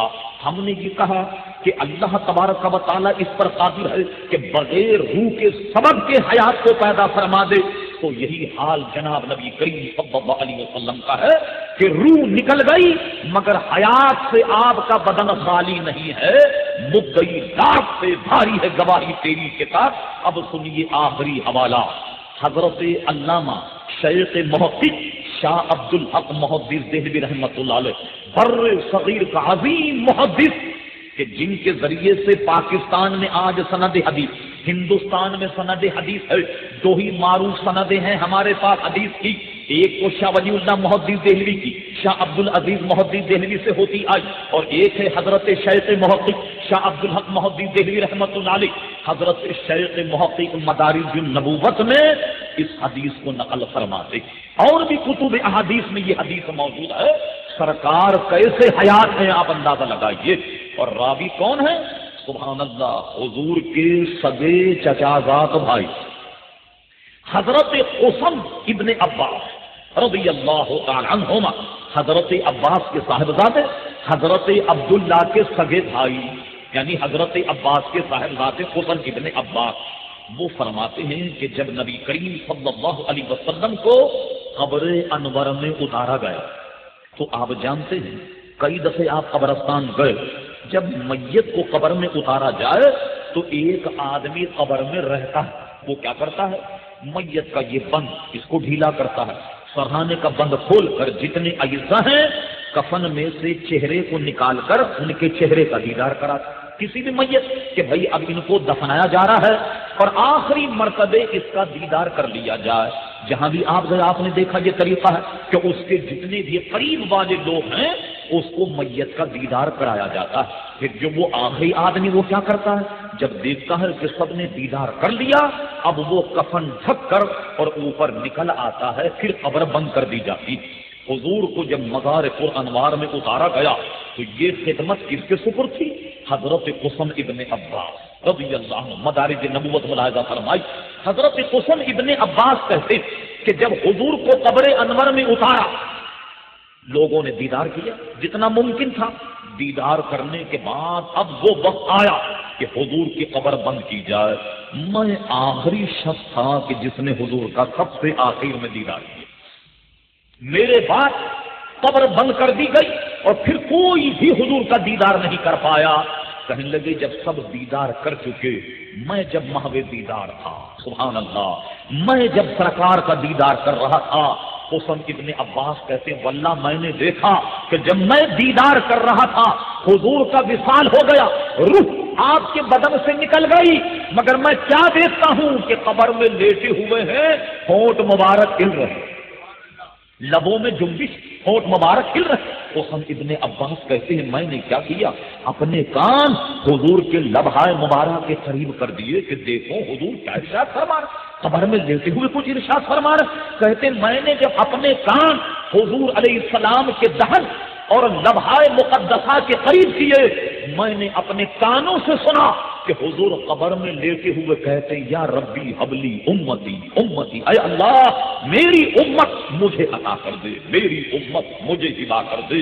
میں آپ سے پوچھتا ہوں یہ بتائیے، جو نبی پیدا ہو اور امتی امتی کہے، جو نبی قبر میں ہمیں یاد رکھے حشر میں ہمیں یاد رکھے گا، شب معراج ہمیں انہوں نے فراموش نہیں کیا، اور ہمارا حال ہم حضور کے غلام بنے گھومتے ہیں، ہمارے مصطفیٰ نے تو کبھی ہم نے نہیں بلایا، لیکن ہم سب بھول گئے۔ اللہ تعالیٰ ہماری آنکھوں سے غفلت کے پردے اٹھا دے، ہم سب بھول گئے۔ سرکار ہر مرحلے ہر موقع پر ہمیں یاد کرتے ہیں اور قیامت میں بھی یاد رکھیں گے اور ہماری شفاعت کرائیں، اسے ایمان کا حصہ بنا لیجئے۔ مگر یہ جملہ بھی ذرا کان لگا کر کے سنیے کہ سرکار کل قیامت میں شفاعت فرمائیں گے یا نہیں؟ بھئی ہمارا اعتقاد ایمان ہے یا نہیں؟ اچھا یہ بتائیے کس کی شفاعت فرمائیں گے؟ اپنی امتی، اپنے غلام، ہے یہ بات صحیح یا نہیں؟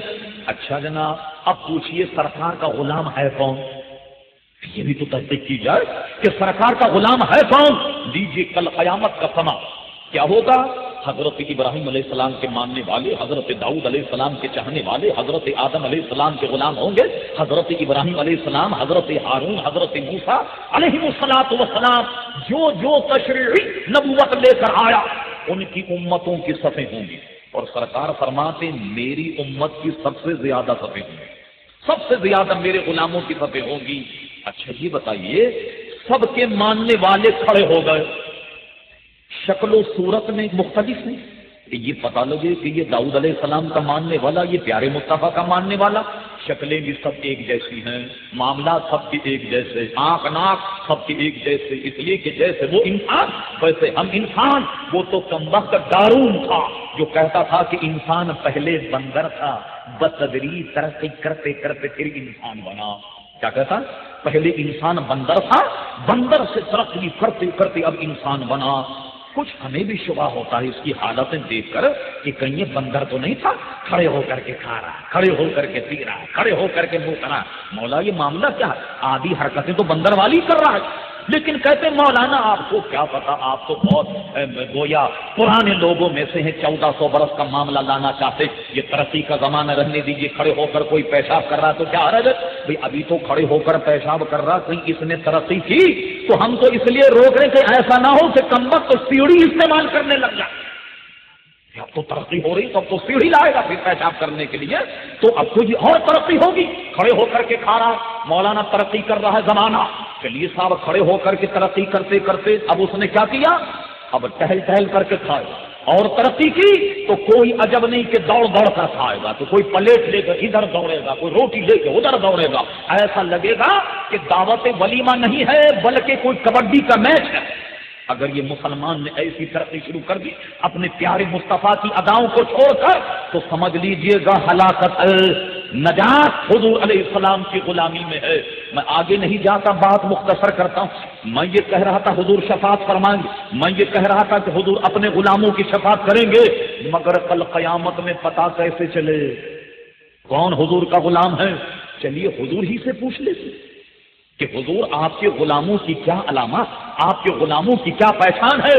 سبحان اللہ، حضور علامت بتاتے ہیں اپنے غلاموں کی، میرے غلاموں یہ جو تم وضو کرتے ہو یہ آغائی وضو کا پانی جہاں جہاں لگتا، سر کا مسا کرتے ہیں، پورے چہرے کو دھوتے ہیں، ہاتھ یہاں تک دھوتے ہیں، پیر دھو رہے ہیں، فرمایا جہاں جہاں وضو کا پانی لگتا ہے آغائی وضو کل قیامت میں چمکتے ہوں گے، نورانی ہوں گے، آفتاب و مہتاب کی طرح کہکشاں بنے ہوں گے، چمک رہے ہوں گے، دور سے پتہ لگ جائے گا یہ مصطفیٰ کا غلام ہے۔ آزائے وضو کہ چمکنے سے پتہ لگ جائے گا کہ یہ حضور علیہ السلام کا غلام ہے۔ اب میں آپ سے پوچھتا ہوں، بتائیے جو آدمی وضو نہ کرے، نماز ہی نہ پڑھے تو کل اس کی پہچان کیسے ہوگی؟ یہ میں نہیں کہتا، یہ رات میں بستر میں آرام سے ابھی 1 بجنے والا، سوتے میں بھی آپ کو تقریباً شاید 1:30 بج جائے، اور بستر میں لیٹ کر اطمینان سے سوچیے کہ مولانا یہ کہہ گئے کہ سرکار نے فرمایا میں کیا کہتا ہوں کہ میرے غلاموں کی پہچان یہ ہے کہ ان کے چہرے نورانی ہوں گے تو ان کے اعضائے وضو چمکتے ہوں گے، تو معلوم ہو جائے گا کہ مصطفیٰ کے غلام۔ اور کوئی آدمی وضو نہ کرے، نماز نہ پڑھے، اور یہ مت سمجھ لیجیے گا آدھا مسئلہ، اس لیے میں نے کہا وضو کون سا وضو؟ جو نماز کے لیے کیا جائے، کہیں ایسا نہ ہو کہ وضو کر کے لحاظ میں گھس جائیں کہ مولانا یہ کہہ گئے تھے کہ چہرہ چمکے گا، سمجھ گئے؟ یہ وہ وضو ہے جو نماز کے لیے کیا جائے، کہیں ایسا نہ ہو کہ مولانا مسئلہ بیان کر رہے تھے کہ جناب وضو کیا کریں، چہرہ آپ کا بڑا نورانی ہوگا، مولانا نے کہیں ضمناً یہ بھی کہہ دیا کہ دیکھو نماز مت چھوڑنا، اگر وضو نہ کر سکو تو تیمم کرنا مگر نماز مت چھوڑنا۔ ہاں تیمم کیسے کیا جائے؟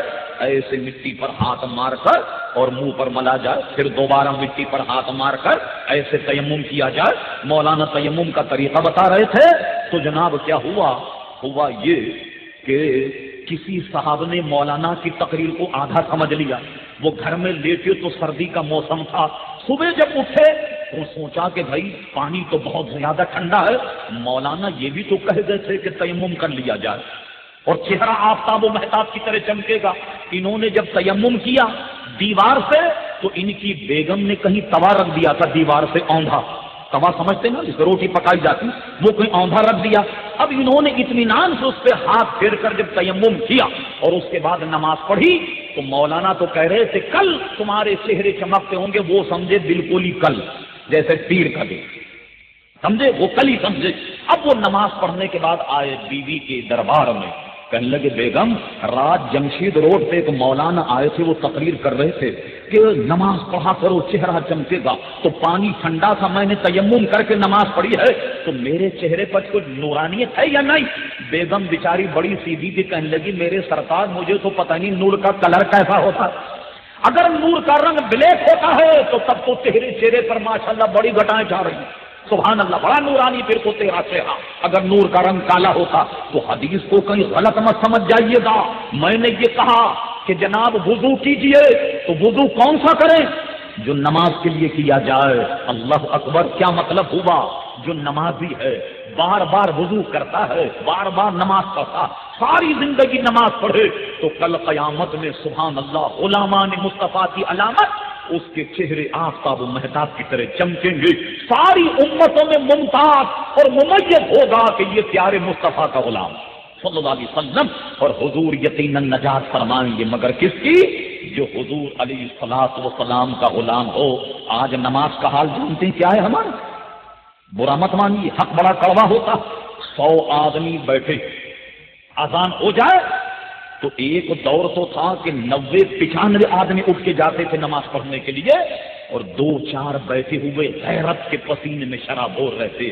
ہم کتنے بد نصیب ہیں، دیکھو 100 آدمی 90 یا 95 گئے اٹھ کر نماز پڑھ رہے اور دیکھو ہم نماز نہیں پڑھ رہے، شرم آتی، جھجک آتی انہیں۔ اور آج کا دور بالکل الٹ گیا۔ کہتے ہیں کہ کسی زمانے میں تو تھا کہ دل کے آئینے میں تصویریں یار، جب ذرا گردن جھکائی دیکھ لی، اب معاملہ الٹ ہو گیا، گھر کی دیوار پر ہے تصویریں یار، اب ذرا گردن اٹھائی دیکھی۔ پہلے تو چراغ تلے اندھیرا تھا، اب ماشاءاللہ چراغ کے اوپر اندھیرا، سارا سیزن، سارا معاملہ ہی گویا عزیزان گرامی بدل گیا۔ تو جب ساری دنیا بدل گئی تو سارا حساب کتاب ہی ایسا لگتا ہے کہ محترم حضرات بدل کر رہ گیا۔ آج اگر اذان ہو 2-3 آدمی نماز کے لیے اٹھتے ہیں، چھپ کر کے، کوئی دیکھ تو نہیں رہا، بالکل چھپ کر کے جا رہے ہیں چوری سے، اور اگر کسی دنیا دار نے دیکھ لی بھائی کیا بات ہے بھائی سنا آج کل نماز پڑھنے لگ گیا، بھائی بڑا مولوی ہو گیا، کیا چکر ہے یار، کیا سلسلہ، یعنی اس کا ٹھٹا اور تبصر کیا جاتا۔ کوئی آدمی اگر نمازی بنے تو دنیا والے اس کا مذاق اڑاتے اور یہ کہتے ہیں ہنس کر کے ٹھٹا کرتا ہے، بھائی کیا چکر ہے بھائی سنا آج کل تو نماز پڑھنے لگ گیا، بس معلوم ہو۔ اور پھر یہ تو عوام، اور صاحب ہمارا صدر کہیں نماز پڑھ لے، کیا بات ہے جناب، کہیں وزیر اعظم نماز پڑھ لے، وہ جنگ والا سرخی لگاتا، صدر صاحب نے نماز پڑھی ہے نماز۔ آج ہمارے صدر نے وہ کام کیا جو اس کے باپ نے بھی نہیں کیا، سرخی لگ رہی بڑا، صدر کہیں نماز، اخباروں میں آ رہا، ٹی وی میں خبریں آ رہی، نماز پڑھی ہے جناب نماز۔ تو دیکھا آپ نے یہ حال دین سے دوری کا ہو گیا کہ 100 آدمی اگر ہیں تو 2-3 نمازی، وہ بھی بیچارے شرم کے مارے جاتے ہیں۔ اور اگر ایسا ہی سلسلہ رہا تو کہیں اکبر الہ آبادی نے ہمارے لیے تو نہیں کہا کہ اکبر الہ آبادی اس کا ترجمہ کرتا ہے، رقیبوں نے رپٹ لکھوائی ہے جہاں کے تھانے میں، میرے دوست دشمنوں نے کہتے ہیں رپٹ لکھوائی جمشید روڈ کے تھانے میں جا کر کے، کیا لکھائی رپٹ؟ چوری کرتا ہوں؟ نہیں۔ بدکار ہے؟ نہیں۔ کیا کرتا ہے؟ معاملہ کیا ہے؟ رقیبوں نے رپٹ لکھوائی ہے جا کے تھانے میں کہ اکبر یاد کرتا ہے خدا کو اس زمانے میں۔ تو ایک دور آئے گا کہ لوگ تھانے میں رپٹ درج کرائیں گے کہ جناب ایسے جو صاحب رپٹ درج کیجئے، یہ دیکھیے کمبخت کتنے ماحول میں نمازی ہو گیا، پکڑے اس کو بند کریں آپ، اس کو تھانے میں FIR کاٹے، یہ اس بگڑے ہوئے دور میں نماز پڑھنے لگ گیا ہے تو دین سے جب اتنے دور ہم ہو جائیں تو کل قیامت میں کیا ایسی قوم پھر یہ کہے گی کہ سرکار ہماری شفاعت کریں؟ دعا کرو کہ سرکار کے غلاموں کے رجسٹر میں نام درج ہو جائے، حضور کے غلاموں کی فہرست میں نام لکھ لیا جائے کہ جس وقت حضور سجدہ شفاعت فرمائیں گے، جب ہمارا نام حضور کے غلاموں میں ہوگا انشاءاللہ ہماری نجات ہو جائے گی۔ تو یہ تھا عزیزان گرامی مسئلہ جس کو میں نے بہت سمیٹ کر بڑے اختصار میں آپ کی گوش گزار کیا۔ اللہ تبارک و تعالیٰ دین پر غلامی مصطفیٰ میں ہمیں زندہ رکھے، غلامی مصطفیٰ میں موت دے۔ تمام حضرات سے گزارش ہے کہ سب